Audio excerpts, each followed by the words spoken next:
In this week's Torah portion, God tells us the certain foods that are kosher, the kosher dietary laws, kashrus, that a Jewish person is allowed to eat, animals that have to have split hooves and chew their cud.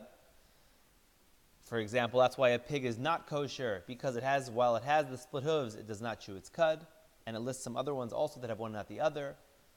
And the Torah also says fish, that fish has to have fins and scales. And the Torah goes on to explain there's certain creeping animals that go on their stomachs, insects that are also not kosher. And the question is, what about this kosher? What makes this concept of kosher so important to the Jewish people? And how does it affect us, God forbid, if we partake in these types of non-kosher creatures?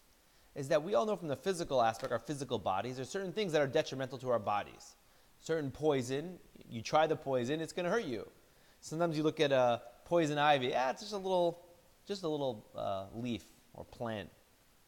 Rub your arm up against that and all of a sudden boils start coming. It's very clear that we can see it.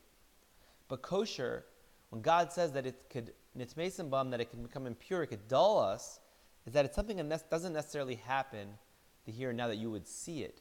But over time, what it does is it takes away from our being a receptive vessel for God's holiness. Just like someone who listens to loud music on an ongoing basis without earplugs. Over time, there may not be any over the right here and now, there is not necessarily damage. But very far down the road, 5, 10, 15 years, certain frequencies that you're able to hear, and certain sounds, they'll become more and more dull. You won't be able to hear it. God chose us to be His Jewish nation. It talks about in the Torah that God says, if I took the Jewish people out of Egypt, only for this specific mitzvah, that they should refrain from eating these non-kosher creatures, that would have been worth it. How God views this concept of being separate from the other nations, that this affects our neshama, our soul, that God implanted within us, that these non-kosher animals and creatures, how it impacts the soul, God views it as so important. It would be worthwhile to redeem the Jewish people from Egypt just for this, to realize that we're a holy nation.